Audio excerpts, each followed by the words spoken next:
Hi, how's it going? My name is Glenn. I'm a personal trainer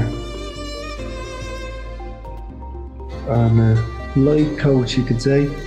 I jumped on the program with Shay maybe about a month ago now, and I must say the accountability is really there. He doesn't give you a second. He's on your back. He wants you to improve yourself mentally and spiritually as well. Been really beneficial so far. I'm actually doing the silver package and I'm really reaping the rewards so far. It's not been long and I'm really loving it.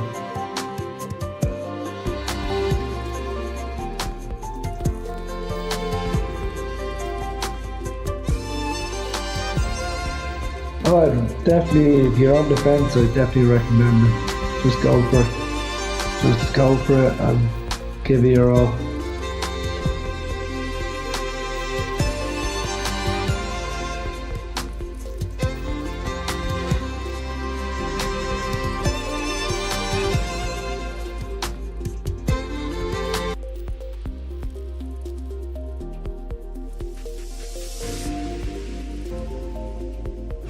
My name is Meadow, Sister Meadow, and I just want to say the Accelerate conference today was brilliant because why?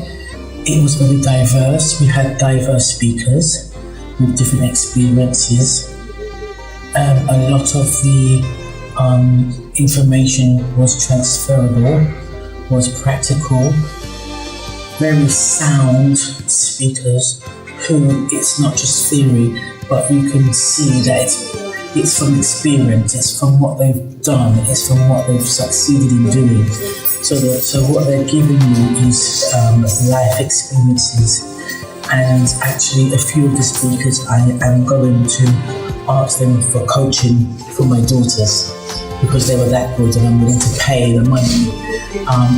Like somebody said, there's so much things online these days, you really don't know the wheat from the tares, the good from the bad. I didn't know them, I just found them on Eventbrite, I fancied coming out, and I said I'm going to just take a chance. I'm coming from Dartford, so I came through the tunnel and I came, and it was worth every second, and it was free.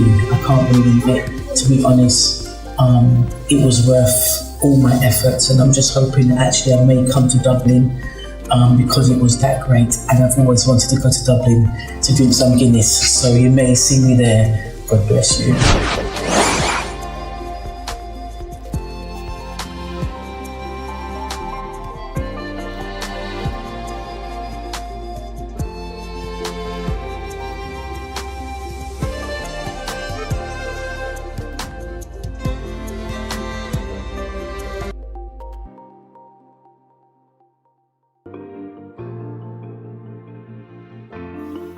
Hi, my name is Joshua. I attended the Impact Leadership Conference in Dublin, where I had the opportunity to listen and engage with other professionals and leaders in their fields.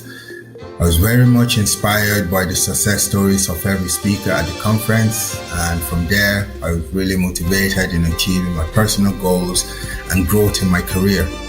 So I reached out to Mr. Shea. I signed up for the silver package. It was a smooth process. And then I immediately started seeing the positive effect of your Best Self Yet program.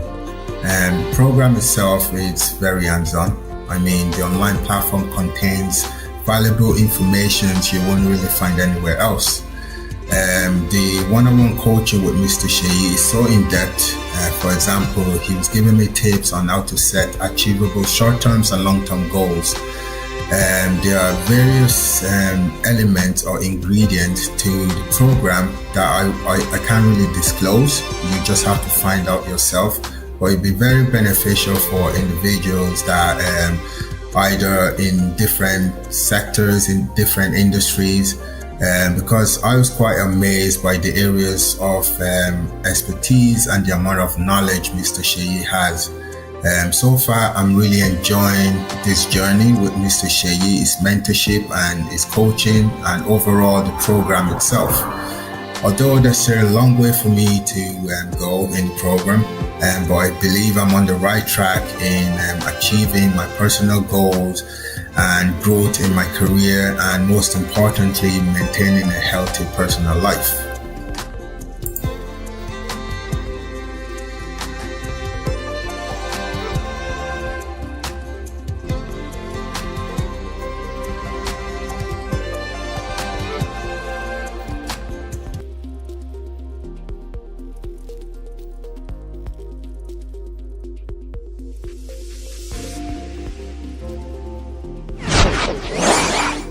Hello, I had an amazing time at Impact Conference.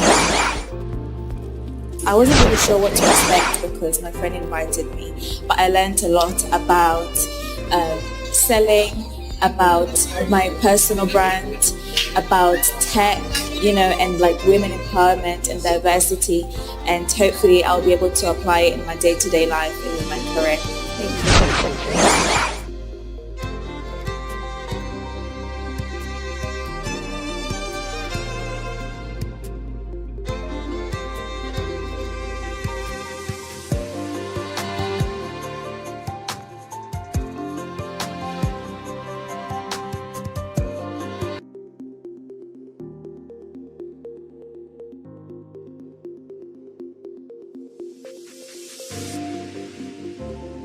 Hi, my name is Donna. I am a support worker in the Links Community Project, and I'm based in Inchicore. So I attend Solid Rock Church, and I heard about it through the church, and initially I'd put my two sons' names forward. Was never planning on going myself, but I'm really glad I did. One of my sons couldn't actually make it, and I'd put both of their names down, and I just decided that I'd go along and see what it was like. Well, to be honest with you, I didn't think I'd really enjoy it, and I also thought it was going to be a long day, but I couldn't believe how quickly it went. I think we had a break for about 15 minutes, if I'm right, and even on the break I couldn't wait to hear the next speaker. I thought it was really, really inspiring, and listening to different people's struggles and the resilience, I thought was amazing. Yes, I definitely recommend that, especially for somebody that had dreams or goals and didn't know whether to follow through or what they'd like to do next. I definitely recommend it. And for someone who was setting up their own business, I think it'd be amazing. That's why I'd actually put my sons down. One actually had his own business, and I thought, Judy, this would be great for him, give him great insight.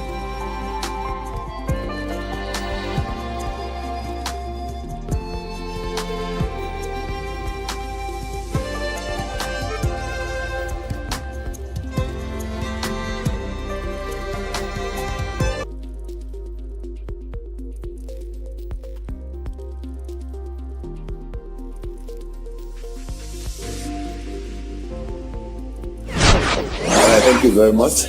My name is Adeya Lamide. I'm excited to be a participant at the very first edition of Impact Leadership Summit organized by Sheyi. Sheyi has been a friend all the way back in Nigeria. So we met again in the UK, and then when he told me about this conference, I decided to come.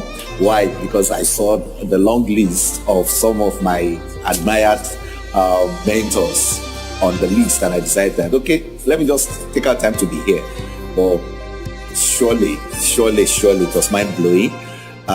Every session was power-packed. Every session was loaded to the teeth.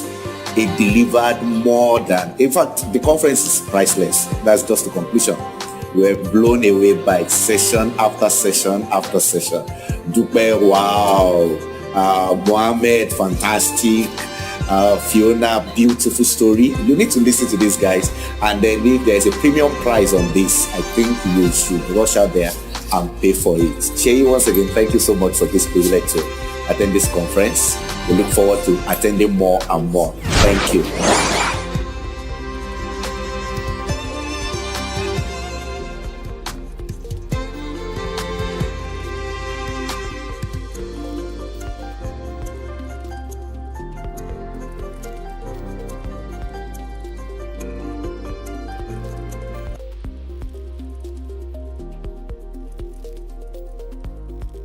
Hello, my name is Amy, and I found out about the Acceleration Conference in church. I was very overwhelmed, for me personally, because I've been very unfamiliar with the whole business side of life. I've never really had the courage to ask questions. I've never really had the courage to meet new people and find out different things. So I was so overwhelmed with the amount of wisdom and knowledge that was poured out through the conference. I thought everybody that was speaking was so experienced, and I thank them so much for sharing what they had gone through to give encouragement to people that are starting in their studies or that are trying to run businesses. The one thing that stood out for me especially, I would say, is the connection side of everything. I think that's the main reason why I would encourage people to be a part of this whole movement. Is such a good opportunity to get to know people that can give you advice, people that already have the experience. So you're not just isolated on your own. So you're not just going through this journey and making the same mistakes that somebody else has made, that they can already give you the knowledge and the wisdom how to avoid certain things and how to move in the right direction. I think that was the biggest thing that stood out for me, and the encouragement. With everybody speaking, everyone was so encouraging in the way that they were saying things, that even though things may not always be easy, things may be hard a lot of the time, but if you have the will, if you have that thing and you're able to identify that thing that that will keep you strong, no matter where you are in your journey, and whether you're studying, whether you're in a new occupation, whether you're in a new aspect of your career and you're kind of like not really sure what your next step should be, or maybe you're thinking, oh, I should opt out of this. It's like if you have that thing that's keeping your willpower inside of you, then it keeps you motivated, it keeps you pushing even when you don't feel like pushing. But yeah, that's what I took from the conference. I was really blessed by it. I was really, really blessed by it.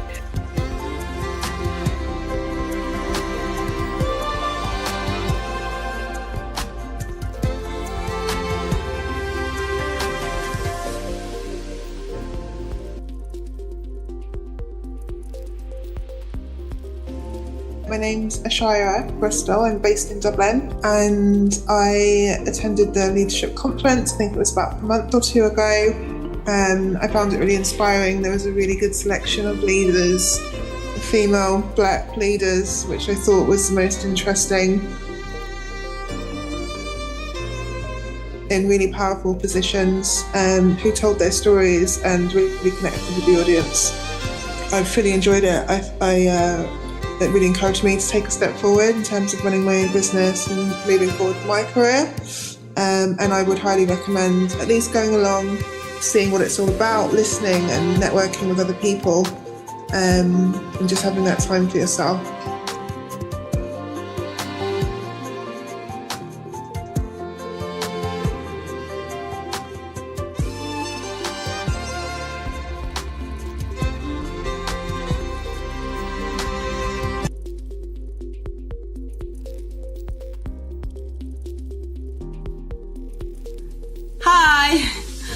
I would love to give a review of the amazing Shaya Betta. He is extraordinary.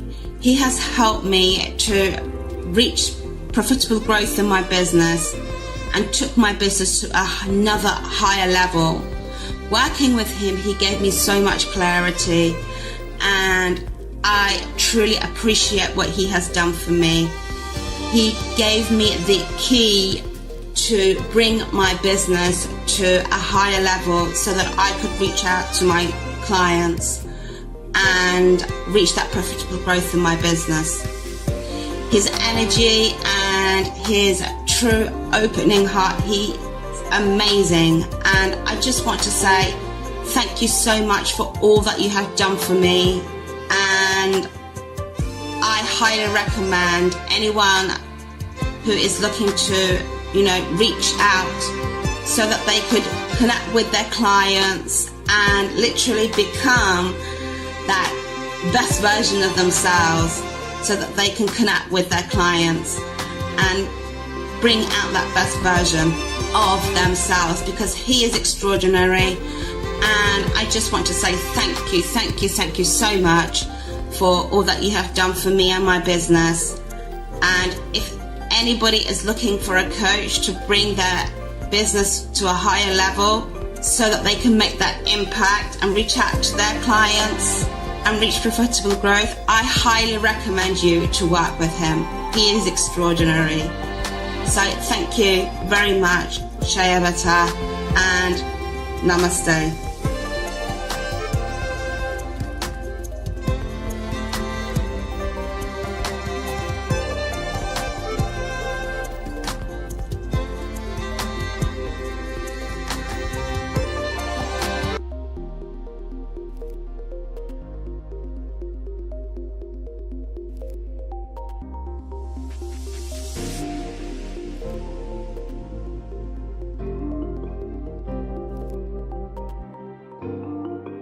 Hello everyone, it's a great privilege and pleasure to be recording this feedback after a great session with Sheyi Agbede of Taisei Consults.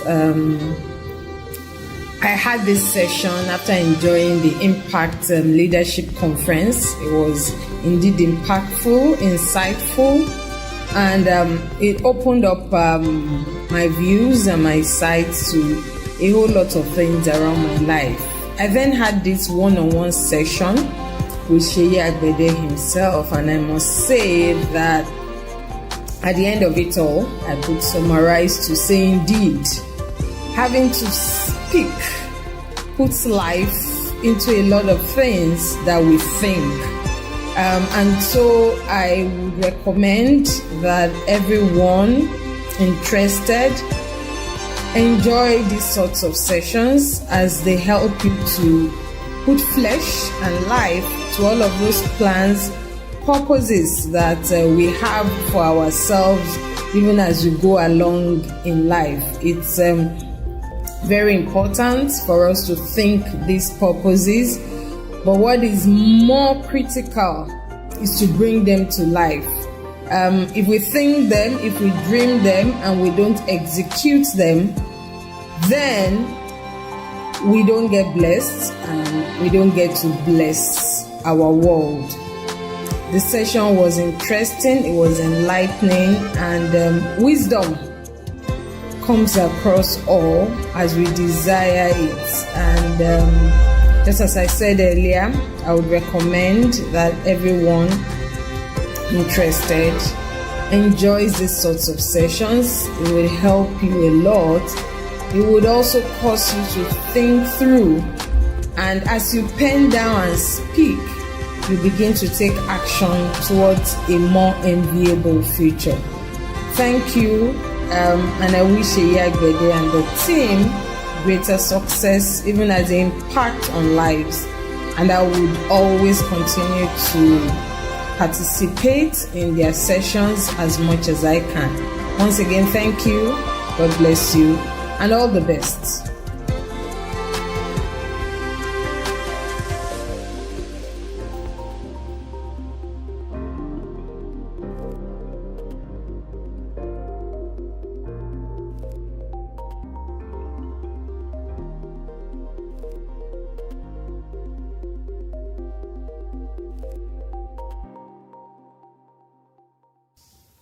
Good day everyone, this is Pranesh Jagannath from Durban, South Africa. You know, they say, first impressions make a lasting impression. Sheyi Agbede is the person that makes a lasting impression to all those who come in contact with him. Be your best self yet. He epitomizes that.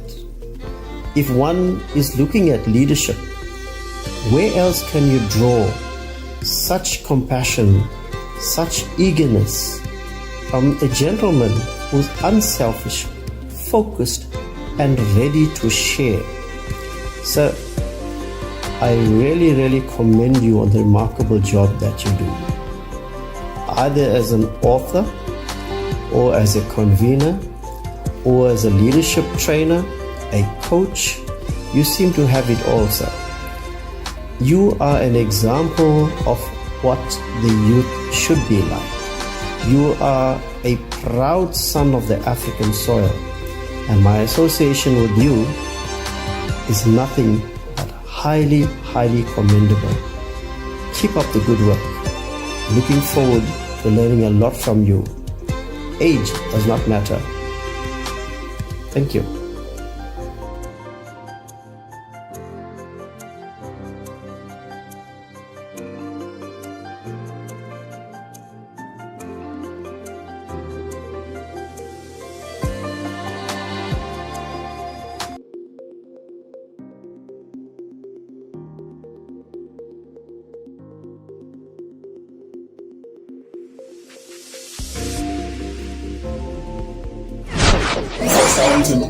I want to say that I am blessed to be at this event. I went to event, right, and I saw this, the link. That's okay, why not? And my expectations were exceeded. Let me just put it like that. The speakers are just they're like not of this world. Where have these people been? Where have I been? How come I've come across these guys? I went to Paul. I said, Paul, where have you been? Who are you? Look at what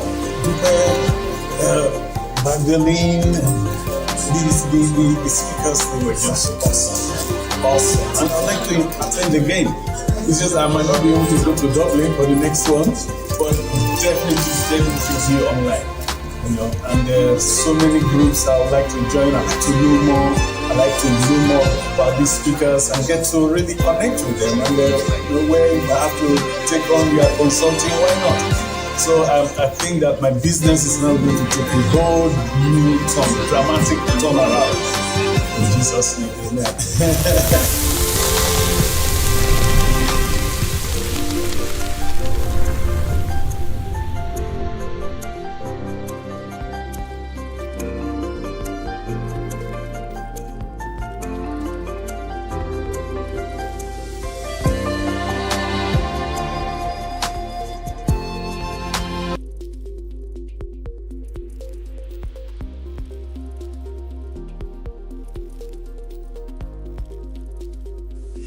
Hi, my name is Elita, and I'm a reception lead with the Provincial Security Services, working in one of the biggest IT companies in Ireland, looking after my team, and today taking the first step by attending this wonderful conference and the panel of the wonderful speakers.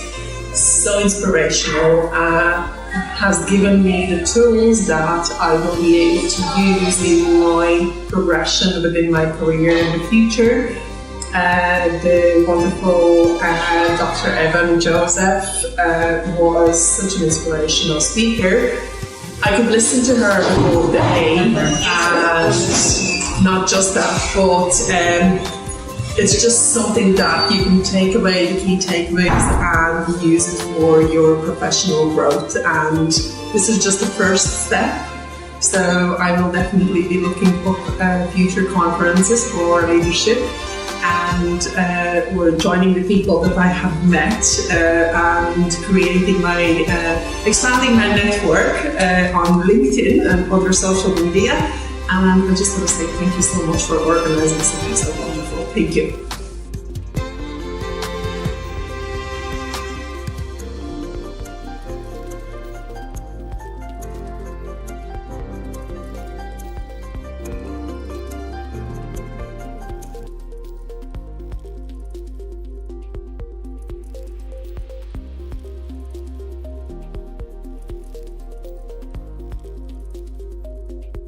Hi, I just want to talk about the benefit of coming into when they talk to you about a conference coming up or leadership conference coming up.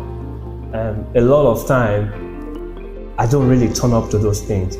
But this time around, I push myself to come over there just to see what are they really about. What are they going to talk about there? And I came over. When I sat down there are things that I heard that I've been hearing before, but the way they put it is quite different to the way I used to hear it. And I think the one big mistake that we do is we hear about leadership conference, and we think, this is not for me. But I can guarantee you, you need to be there for you to understand what they're talking about.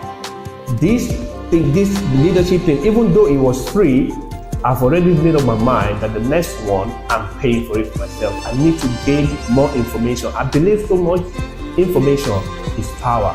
And this one that I've heard, I'm running with it. Not just here in Ireland, but I'm running with it back in Africa as well. And I encourage you guys, if you have not attended one, I'm telling you now, you need to come. You need to attend. You need to hear it yourself. Me telling you or selling it to you is not enough. You need to sit down here. You need to sit down there, hear it yourself, believe in it, and run with it. That's my belief anyway. And I encourage everyone, most especially the men.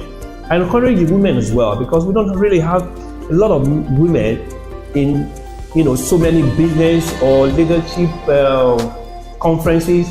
But I encourage you, come out, see it for yourself, hear it yourself, and you decide what you want. There are two people I so much believe in life: those who know how and those who know what. That's all I can say. Thank you very much for hearing me. Have a nice day.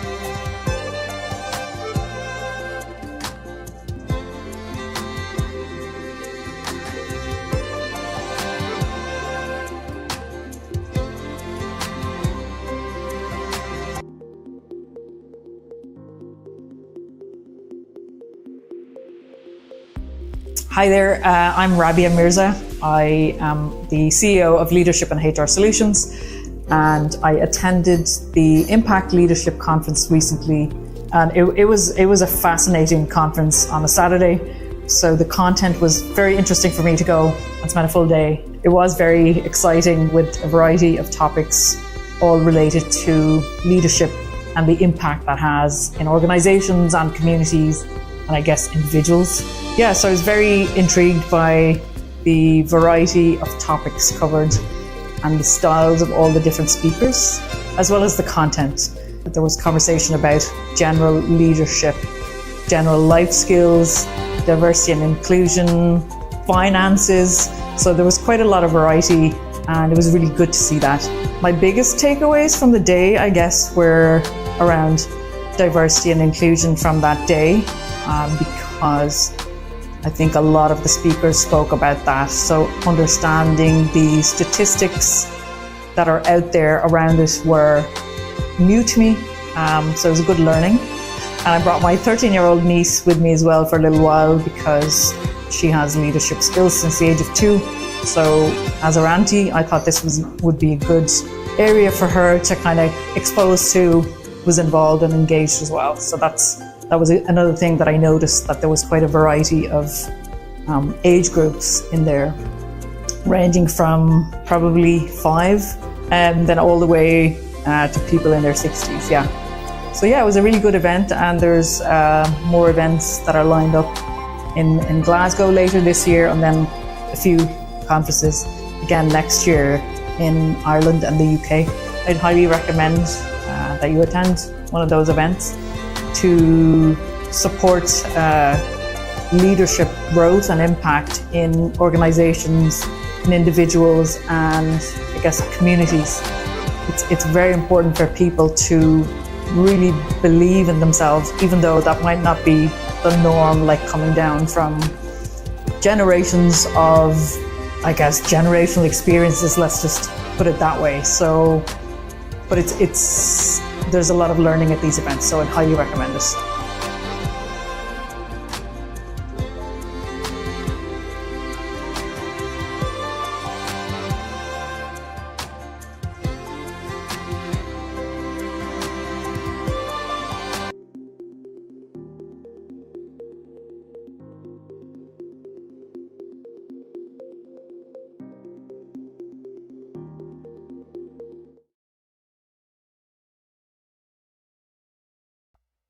Okay, good day, ladies and gentlemen. You are very, very welcome. In case you are meeting me for the very first time, my name is Sheyi Agbede. I am a leadership growth expert and a learning and development specialist.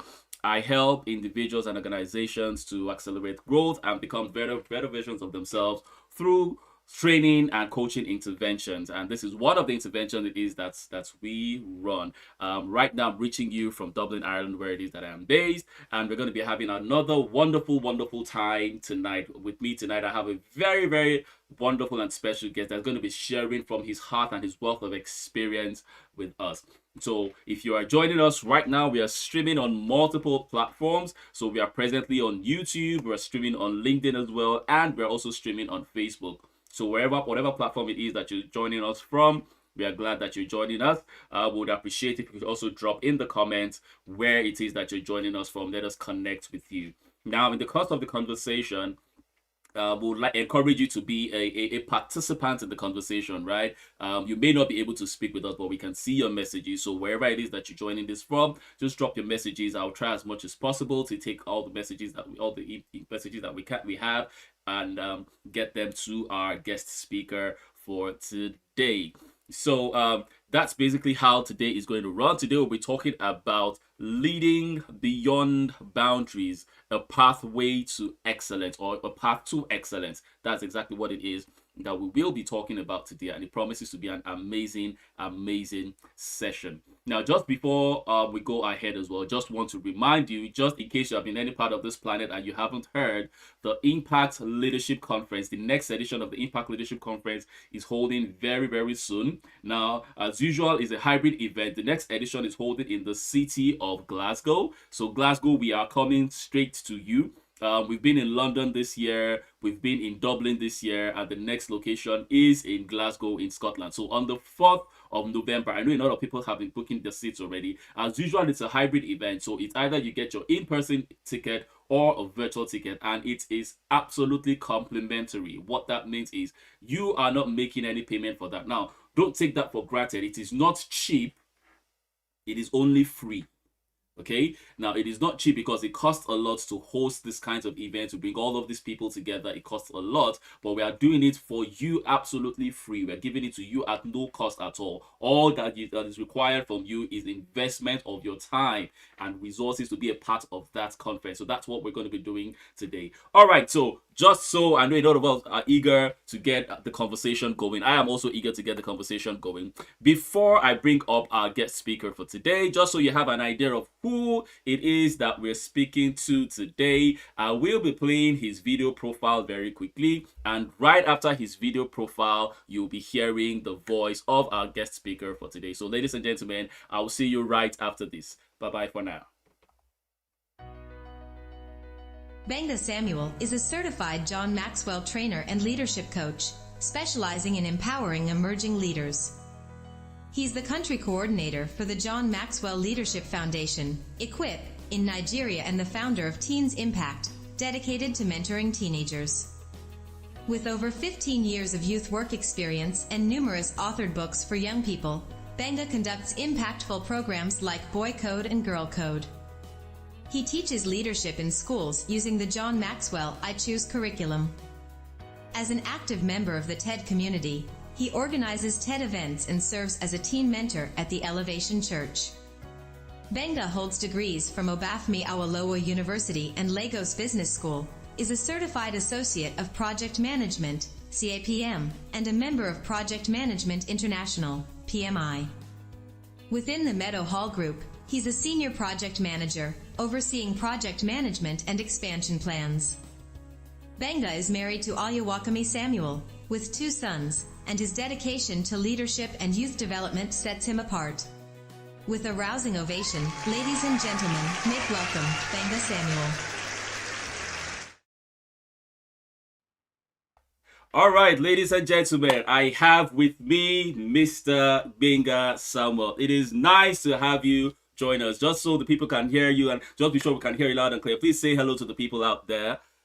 Yeah, hello, good evening, and good morning, good afternoon, depending on where you're joining from. all across the world. It's a pleasure to be here. Thank you so much for having me. And I'm looking forward to a very interesting conversation. All right, thank you very much, Mr. Gbenga Samuel. Now, I know we've just gone through your video profile and we've kind of heard a bit about you, but we always like to hear from what we call the horse's mouth. So please talk to us. Who exactly is Gbenga Samuel? Wow. Well, I would say that I'm a leader that's just interested in adding value to other leaders across the world. I'm privileged to serve in different capacities. I serve as the country coordinator for Equip Leadership in Nigeria, which is the Maxwell Foundation. Um, I also pioneer and host the Beyond Success program for the foundation in Nigeria, leading several other facilitators that make the program happen in Nigeria. I am also privileged to serve as a certified member of the John Maxwell Leadership Organization. It's a certified trainer, coach, and speaker. I also work with the Meadow Group, an organization I've worked with in the last 10 years. I currently serve as the executive director for Meadow Limited. Blessed to be married with two sons, and I'm just happy to add value to people anywhere I have the opportunity to.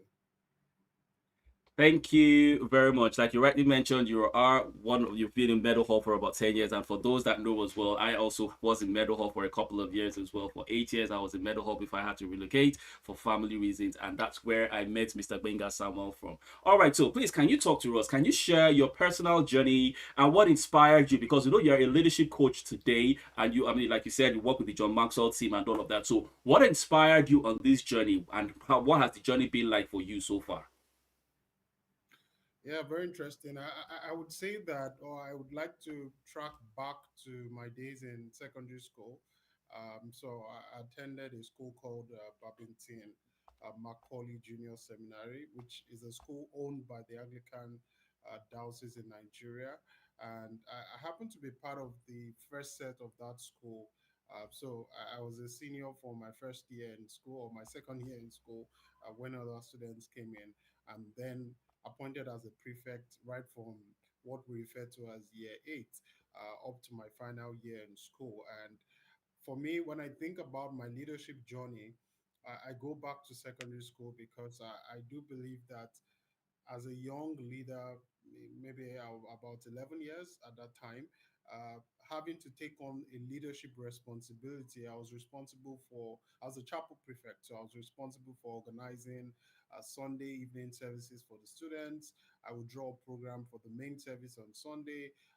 It was a Christian school, so we would have an assembly every day of the week where a student will read the Bible and will sing hymns. I was responsible for preparing that student that will read the Bible. So just being involved in that kind of environment where I had to be responsible for a number of things, I would say that prepared me for my leadership journey. I would then leave school, go into the university, serve as a campus president for a youth ministry, and then all the way from leaving the university to other opportunities I had to serve. I just already had that mindset of service. As we know already, leadership is not about titles, it's not about position, it's about serving people. And so, looking back at all those experiences I had, I would say that it molded the kind of mindset I have today about leadership, which is serving people, adding value to people, looking for and creating opportunities to make an impact wherever you find yourself. And looking at my leadership journey, all of those experiences prepared me for that. It's interesting how I got involved with the Maxwell organization, whether it's the foundation or the certified team of Maxwell coaches. I started reading John Maxwell books again just in my very early years as a teenager. My daddy had Maxwell Bible. I would read the Bible. He was buying a lot of those books, and it gave me an opportunity to read. Also, not in those years, there was a project John Maxwell started called the Million Leaders Mandate, where they were training a million leaders across the world. And when that project came into Nigeria, my dad was a facilitator on the project. And so, again, I had the opportunity to read the materials, the John Maxwell materials for the Million Leaders Mandate program. And I just took interest. I would go on to teach other people, even in secondary school, using those materials. I would read the books. And so I just found that I was very interested in learning about leadership, in becoming a better leader myself. And so years after, I found an opportunity to sign up as a John Maxwell coach. God bless a mentor of mine that told me about the opportunity. She had gone to Orlando for the certification conference, and she came back to church and just mentioned it. I said, "Wow, you did that! You had opportunity to go for the John Maxwell. I need to be part of this. This is someone I've followed all my life." And I shared that vision with my CEO at the time. God bless her, Dr. Kende Wani. Told her I wanted to go for that conference, and she did make that happen for me. So that really is my leadership journey of first learning to serve, serving other people, and just having that mindset that that's what leadership is about. And as I've moved on, what I've seen in life is that those doors of service opened up to me. I'll just say this finally while talking about my leadership journey. So in 2019, I started teaching leadership in a school very close to my office. This is a school adopted by my organization, Meadow Hall. And I'll go there once a week in partnership with the foundation and go and teach yes, primary six students on leadership. We spend 1 hour together. And it was a fun time because I was just doing it, giving to them, just serving these young leaders and helping them understand leadership from a better context. Uh, yes, just about a year after, I'm on in 2021, 2 years actually after, I'm on the John Maxwell website and I see a picture I took with those kids that I was teaching leadership on the website, and I'm shocked. I'm wondering how did they find out about what I was doing? How I mean, this is a PDF document on the website, and my picture is there with the kids. And I started trying to make inquiries. How did they find out about what I was doing? Way back somewhere in Lagos. And then I found out that there was a project, they got in touch with me. There was a new project they were starting. They were actually looking for somebody in Nigeria to coordinate that project. And I was brought on board. But when I look back, why was I brought on board? How did they find me? I was serving year six students somewhere in a public school. I was given to students that could not pay me for my time or for my service, but I was just there adding value. And so that's been my context about leadership. It's really about service. That's been my story, helping to add value to people and just seeing the doors that open as I do that.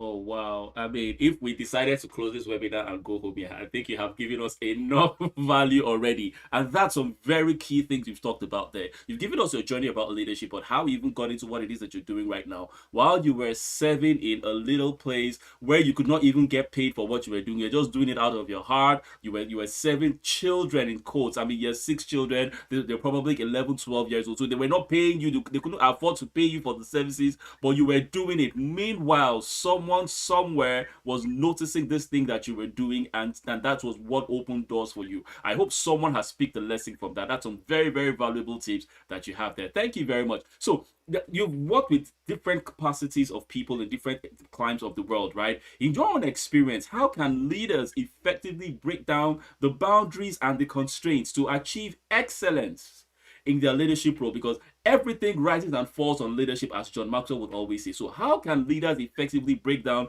these boundaries, these constraints, these barriers that they have before them? Can you talk to us about that, please? Yeah, thank you, Shay. I think the thing to know is that regardless of where you are leading, whether you're leading in Africa or you're leading in Europe, in North America, in Australia, all across the world, you're working with people. And one principle that would apply when working with people all across board is that people want leaders that will add value to them. People want leaders that will genuinely care for them and create opportunities for them to grow. So, I mean, I currently serve with a team of leaders that organize and execute the Beyond Success program across Africa. We're in over 25 countries in Africa. I've had the opportunity to network with these leaders, whether it's in Malawi or Ghana or Eswatini or South Africa, just across Africa. And on the Maxwell uh, leadership team organization, it's a network of leaders across the world. So just having those two windows to network with leaders, what I see is that the need is the same.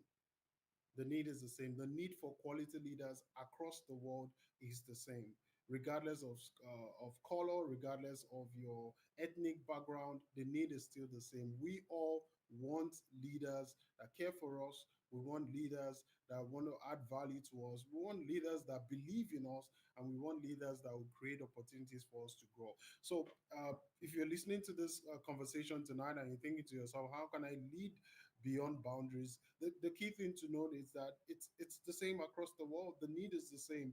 You don't necessarily change as a leader because you're in a new environment. It's the same need across the world. People want leaders that can add value to them. So the question for you is, are you that kind of leader? Are you that kind of leader that is willing to go the extra mile to add value to people? And it's interesting because you can't add value to people if you don't value them. So in the John Maxwell family, we say that the first thing you need to do is to value people. Put a 10 on everyone's head. Put a 10 on everyone's head, meaning that before you even have a conversation with them, believe that they have the capacity, they have the potential, believe in them. And it's when you believe in them that you would create those opportunities to add value to them. I think that if we have this kind of mindset, regardless of where we find ourselves as leaders, we would not just strive, we would excel because that's what the world needs.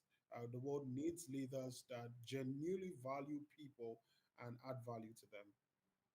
Wow, fantastic. Thank you very much. Now, you say there was a statement you made there that we can't add value to people until we value people. Interestingly, just before I came on this conversation, I was listening to one of the messages from John Maxwell. Interesting that he was talking about value, and he was talking about, he picked his scripture from the John 3:16, the very popular scripture talking about how God even valued the world and he gave. And that's what you're talking about. You can't give people value if you don't place high value on those people. Thank you very much. Now, you've also mentioned that no matter where you are in the world, the challenge of leadership is everywhere. We need quality leadership in every part of the world. So, in your own experience, from people that you have worked with all over the world, what are some of the common challenges that emerging leaders are facing when they're striving for excellence? So first of all, talk to us, maybe in your own definition, how would you describe excellence, and what are some of the things that emerging leaders are facing in terms of how to strive for excellence, and how particularly can they overcome these challenges? Yeah, so excellence is a buzzword that we all use. But I mean, the good thing about excellence is that when you see it, you love it, you want it, and you want to work towards it. So I'd say really excellence is thinking out of the box, creating your own box, but putting a touch um, of yourself. And by yourself I mean that putting, like, creating an experience, an unforgettable experience for people with whatever you do. That's my own definition of excellence: creating an unforgettable experience for people with whatever you do. So whether it's a product you're making, whether it's a service you're rendering, you want to create that kind of experience that is unforgettable. People can simply not forget that experience because you went the extra mile to deliver it, and they're always going to remember you for that. In terms of how leaders can start striving for excellence and what challenges, I think that the question was what challenges they face in doing this, especially as we try to make this happen across the world, regardless of where you find yourself. I think first to say that everyone appreciates excellence. Everyone appreciates excellence. Whether it's here in, I mean, I live in Lagos, Nigeria, whether it's in Nigeria or whether it's in the UK or whether it's in everyone, when they see excellence, they appreciate it, they acknowledge it, and they appreciate it. And I think that what we need to start doing as leaders is to remember, especially because I know that this conversation, you're really trying to serve leaders of. Can you just remind me? So you talked about ethnic minorities. Oh Yeah. yes, So ethnic yeah. So minorities, minority societies in general. in general, very good. I think that what we must always remember is that sometimes people place low expectations on us because of where we originate from. So there's a stereotype. That stereotype exists, and that in itself is an obstacle. That in itself is a challenge. It's a barrier. There's already a stereotype. People think that certain things cannot be done at a certain level of excellence if you're from certain places. So you already have that stereotype. So before starting the race, you already have a bigger barrier as compared to people of certain origins or people of certain that live in certain places. So you must remember that stereotype exists, but that in itself should not be a stumbling block to you. What it should do is that it should challenge you to prove yourself. It should challenge you to give your best. It should challenge you to go the extra mile to deliver, because we all have the capacity to deliver excellently, regardless of where we originate from, regardless of where we live. Those stereotypes may exist, but I think that we can rise above that stereotype. And once you're in the room, yes, before you arrive in the room, you have that stereotype. But when that door of opportunity is open, you then have an opportunity to erase the stereotype and to deliver on your job. If I could just take the story of David and Saul, David comes on the scene, and Saul says, "But I don't think you can do this job. You're young. I don't think you have the experience." But once David stepped out to fight Goliath, that stereotype was erased because of the results. So I'll say that the key thing for us is to produce the kind of results that would make people trust us and give us more opportunities. Because the first obstacle I've identified is that there's a stereotype. The second one is trust. You'd find that because of experiences people have had, they may not trust you at the start. They may have questions. Do you have the capacity to do it? Are you sure you can do it? Will you deliver on it? So you must make sure that you earn that trust. Yeah, they're not just going to give you trust. You have to earn it by delivering on the job, by being excellent, by going the extra mile, by showing your creativity, by being innovative, by being the solution provider in the room. I'll tell you a quick story. I went for a conference in Liberia last year, and we had a team of leaders from all across Africa, and then we had a group of leaders also from the United States, and these were people from the global office for the Maxwell Foundation. And I just served on that conference. Like every other person, I was there as a participant to learn, to grow, and to improve myself. But remember, I told you my story that my context of leadership is service. And so, even in that conference, even though I wasn't part of the planning team, I was just there to participate. I always looked for opportunities to serve. And at the end of the conference, somebody from the global office said that yes, he's met a lot of people, but he's not going to forget me because I always looked for opportunities to serve. So things like that, you have to earn it. It's not just going to be given to you. You have to earn it through service. You have to earn it by building, by making sure that you earn their trust, and also by erasing the stereotype just by providing excellent service. Wow, I mean, amazing, amazing gems that you're dropping for us here. And you rightly mentioned something there. I'm always willing to share my story with people. You talked about stereotypes and having those stereotypes in place before. Like I rightly said earlier, I relocated to Ireland here where I live a couple of just about less than 2 years ago. And one of the stereotypes I faced when I got into the country was I was told, because I've been a primary school teacher for about 14 years before that time, and I was told, you know what, it's impossible to become a primary school teacher in Ireland. And I looked at the statistics. I mean, my first degree is in statistics. So I love to work with statistics a lot. And I looked at the statistics. 99% of primary school teachers in Ireland are either white, Irish, or female. What that meant was I had a less than 1% chance of becoming a primary school teacher here. I could have done what everybody, probably what most people usually do, just accept what people say and all of that. But like you rightly said, yes, even though those barriers may exist, I didn't let that deter me. A few months after I got in, I had started teaching here. After that, I got my full license to practice. I got a job with the Department of Education. I recently just received a permanent contract with the Department of Education. What that means is for as long as I'm here and I'm ready to work until I retire, I don't have to look for a job again as a teacher in this country. That's how much I have achieved. Today, I work with different universities here. I work with the Maynard University. I work with Marino Institute on how to encourage diversity within the teaching profession. I've met with the Minister of Education here on several occasions talking about the same thing as well. All of this had happened in the space of less than 2 years, but I could have done what most people would do, sit back and accept the fact that, oh, this is what happens. The stereotype is there against me already. So it's very valuable what it is that you're talking about. And I'm happy that you have your own experiences as well. You are living what you teach. So it's not just you're not just teaching stuff you learned off a theory or a book that John Maxwell has written, but you're also using these things in your own practical lives and you're sharing your valuable experiences with us. Thank you very much. Now, you are also a TEDx Club facilitator. You are a John Maxwell trainer and all of that. Now, can you give us an example of one of the maybe success stories that you have in the course of the work that you've been doing? Some people that it is that you have worked with and the results it is that they have generated. We're just interested to hear some of those stories. Okay, is this from TEDx now or the John Maxwell? From any of them, if you want to talk to us from both TEDx and John Maxwell, we'll be happy to have that as well. Just share some of your experiences with us. Yeah, it's such a delight. I mean, I'm privileged to serve as a TEDx licensee.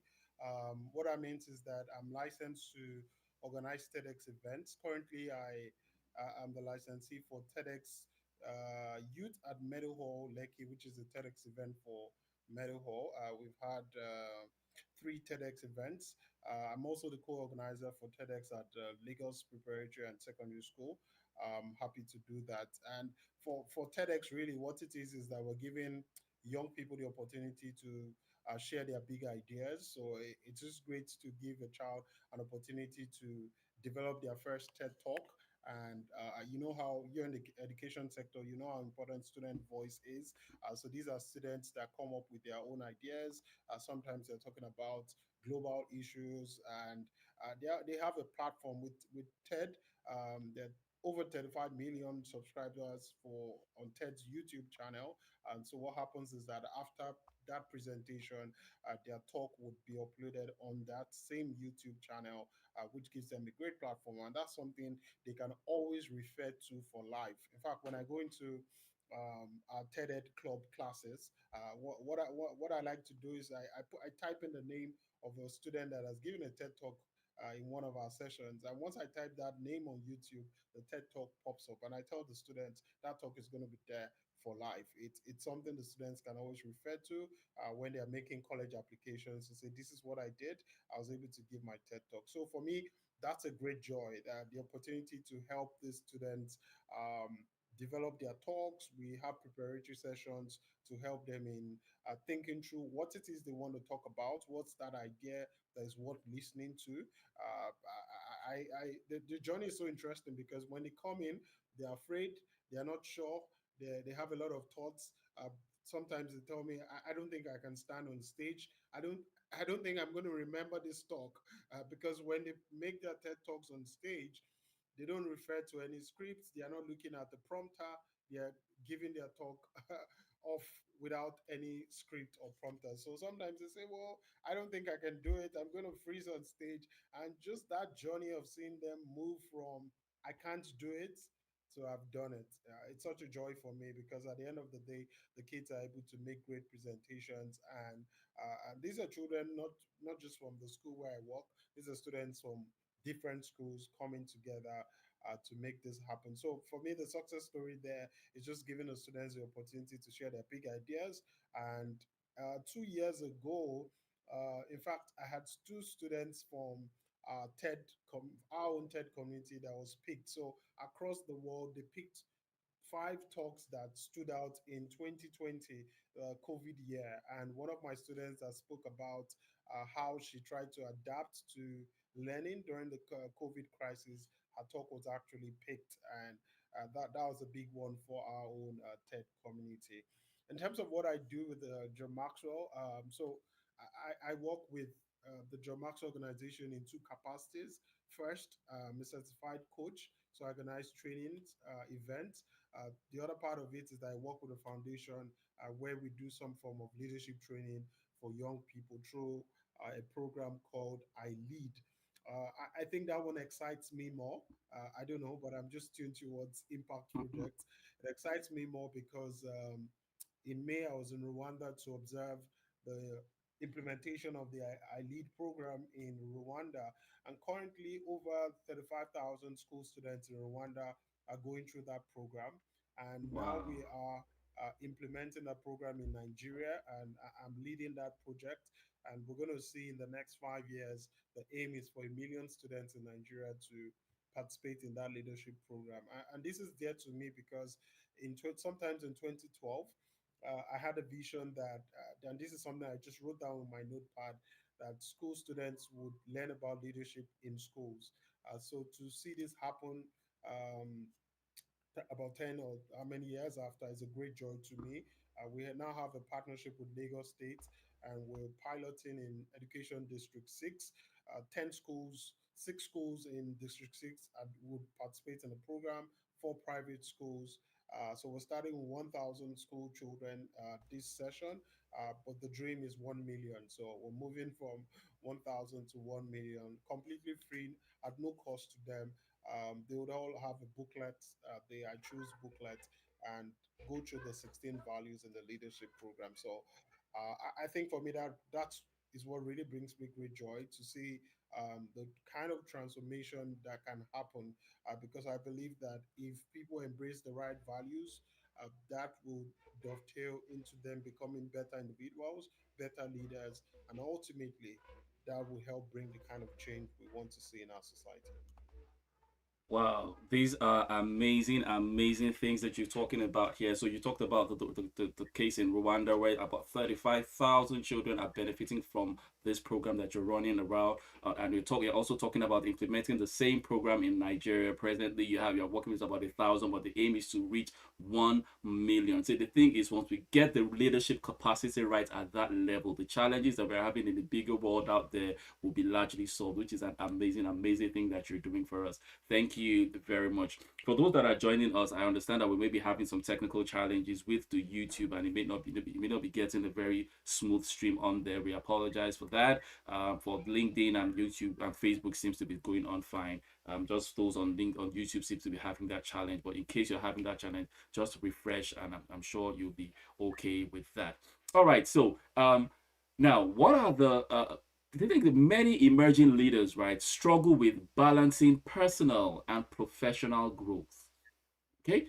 How do you advise individuals strike the balance effectively? So maybe talk to first of all, what is the difference between the personal and professional growth, and how can we strike this balance? Speak to us. I mean, we are leadership experts who work with leaders all over the world. Let's talk to us about this. How can we do that? Yeah, that's a really interesting question. I mean, when we talk about growth, I always like to say that growth has to be intentional. If you're going to see growth, it's not something that would happen because the calendar is moving. Doesn't happen because you're growing older. Growth only happens because you're intentional about making it happen. And so, whether first, just to say that whether it's growth in your personal life or growth in your professional life, it has to be intentional. You have to be very deliberate about making it happen. You have to want to grow and take the necessary steps to grow. I was listening to John Maxwell, I think that was in August, and he was talking about his rule of five, the 5 things he does every day to grow. And it's just interesting to see that someone who's written over 85 books still writes every day, still takes notes every day, still looks for opportunities to grow, still connects with people, just deliberate things he's doing to see that he's growing both personally and professionally. I think that our growth personally is connected to our professional growth because if you're not growing as a person, it's going to have an impact on your professional life. I don't see how that can be completely put apart, your personal life and your professional life. I feel like if you're not growing personally, if you're not someone who is keen on growing personally, that's a mindset you're going to shift to your career. However, there are people who focus a lot. I think the imbalance would be that you focus a lot on professional growth, on things that will help you grow in your career, but you're not finding time for maybe your personal things, which could be your family, which could be your health, which could be just making sure that you're doing well mentally and all of that. So I see why people say that there's a difference between professional and personal. But first, to say that if you don't have a growth mindset, it would show in both areas of life. If you don't have a growth mindset, if you don't think about growing, if you don't prioritize growing, it's going to show in either worlds. Okay. In terms of creating a balance, I would accept that it could be very hard. It could be very hard for emerging leaders because you're very goal oriented. You're thinking about hitting certain milestones, and sometimes we all forget to also pay attention to the personal things. Personal things could be health. It could be. I mean, it's been said that the most difficult thing to do is to open the door of a gym. That's the heaviest thing in the gym. It's not the weight, it's not the 20 kg weight, it's nothing else. It's actually just pushing that door open. However, when you push it open, you do need to go in and push up the weight. So just taking those steps in terms of personal health, for example, sometimes can be difficult because you're not creating that balance. So I would say that pacing is something that could help. Pacing, just we want to do this and do this and do this and do this and hit certain milestones, but just pacing ourselves, creating those blank spaces on our schedule where there's nothing, we're just taking time to refresh, renew ourselves, and that in itself is even going to make us more effective. And there are many things I could speak to, but I just want to say this to the leaders on the call or those who will listen after, that just pacing, taking time to recover, renew, and re-strengthen yourself. There's something I learned over the summer holidays. Was a speaker who said to us, "The work is infinite. The work is infinite. It's never going to stop. The work is never going to stop. The emails will never stop coming through. Those phone calls will never come. There's no day I pick up my phone that there are no WhatsApp messages. It's never going to stop. WhatsApp in itself is a job. People are just going to keep sending you messages. Can you do this? Can you make a call? Can you? It's never going to stop. Let's just face it. So we have to take a deep breath and decide that I need to rest. I need to recover. I need to I need to be fresh again to be able to get all these things done. And the work is infinite. It's never going to stop, but I need to take care of myself to be able to catch up with it. Fantastic. Thank you very much. And I'm so glad that you mentioned those things because part of the things I get to do, I have a coaching program that I run. It's called Your Best Self Yet. And I work with different leaders from all around the world. And when we work with them on how to accelerate growth in their careers, business, and their personal lives, we say to them, like I said, it's just about, so we don't work with you just in your career, not just in your business. That's fine. But we see several cases where people accelerate growth. You're very successful in your career, you're very successful in your business, but somehow your personal life is not as successful. That's, for me, I call that defective success. So for all the people that we get to work with on that program, we focus on those three areas. And I usually give several examples. You can go on and on. Look at the richest guys in the world today. They've got very fantastic careers, very fantastic businesses. Look at the Bill Gates of this world. Look at the Elon Musks of this world. Look at all these guys. Look at the Donald Trumps of this world. These are fantastic businessmen. They've succeeded in business, succeeded in career. Look at the Jeff Bezos of this world. These are good business guys, but each of these people I have mentioned have not had the same level of success they've had in their businesses, in their personal lives. All of them are divorced. Some of them are divorced up to 5 times. So the same level of success they're experiencing in career, in business, is not being experienced in their personal lives. And those are things that we need to work with. And thank you for mentioning that. Now, What advice would you give someone that is aspiring to become a successful leader in today's rapidly changing world? Because we are living in a world that is popularly described as the VUCA world. It's volatile, it's uncertain, it's complicated, and it's ambiguous. We are not sure of what is happening next. In 2020, we woke up one morning and everything, the whole world turned around and it has never been the same anymore. So, what advice would you give to someone that is aspiring to become a successful leader in this rapidly changing world? Yeah, so let me just go back to your last question. I mean, just as a feed on to what you said, I do agree with you. And I think that one thing that would help leaders really is to move that same level of intentionality that they have in their business life to their personal life. And just to make it practical, in business life, you're setting goals, you're reviewing your targets for the quarter to say where are we now, what milestones have we hit. But we need to move that same level of intentionality to our personal life, whether it's our health or with our relationship with our children, relationship with our spouse. Let me tell you a quick story just to help someone. So in August, I was in the United States for the Maxwell conference, but we're also going to have a meeting with John Maxwell where we'll be celebrating a million, a target we had hit in the foundation.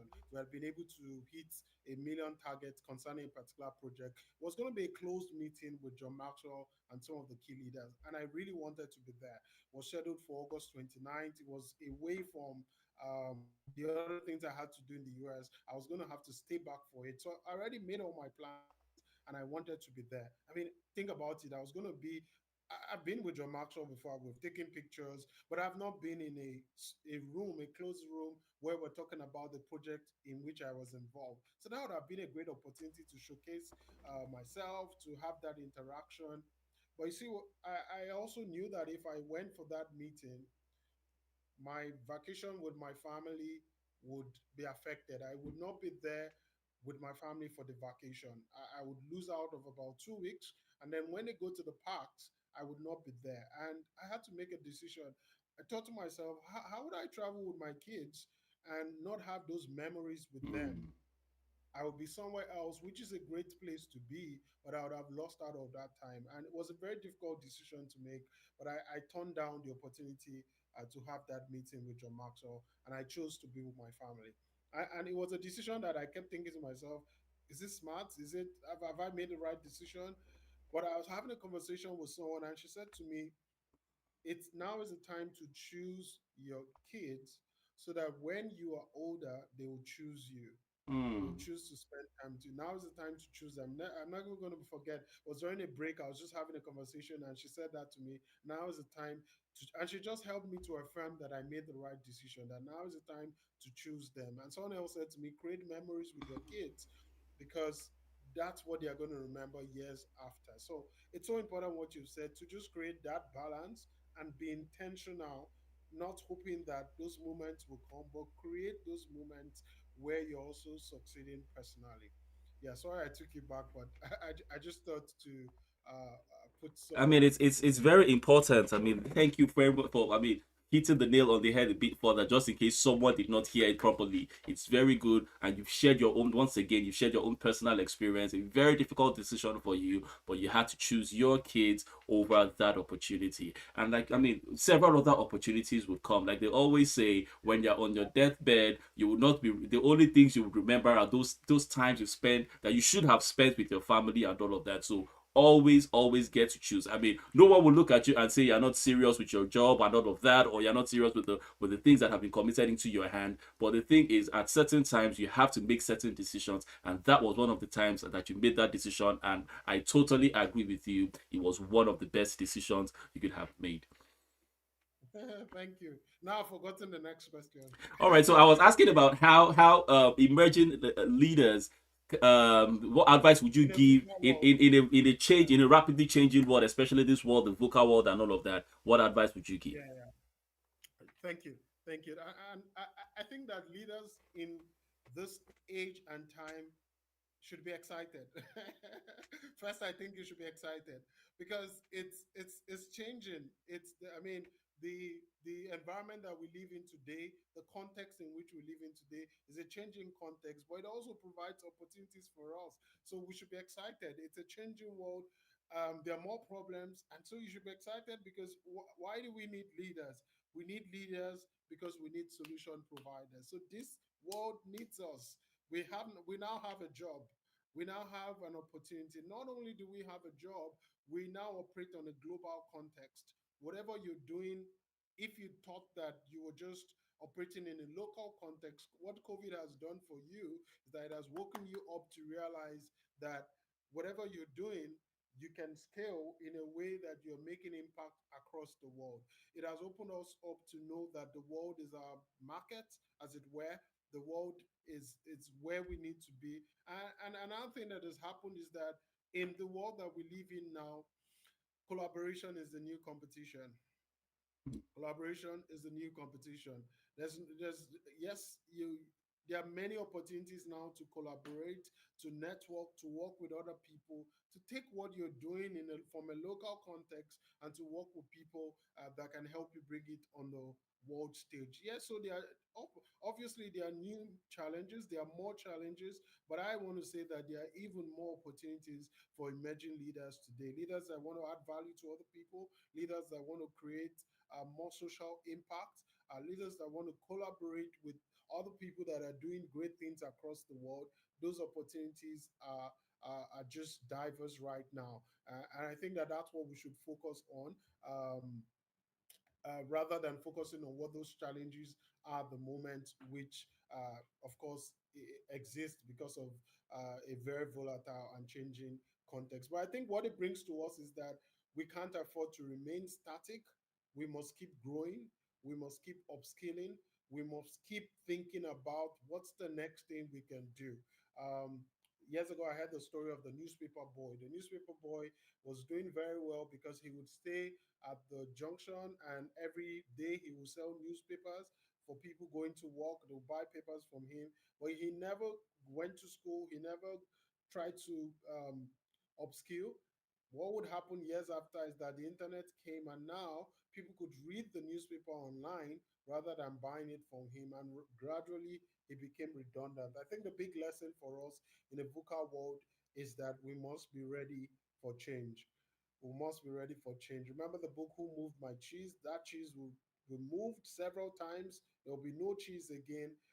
What would we do if the jobs that we currently celebrate do not exist tomorrow? So we must just be ready. And being ready means we're developing ourselves. We're looking for new opportunities. We're collaborating. We're learning.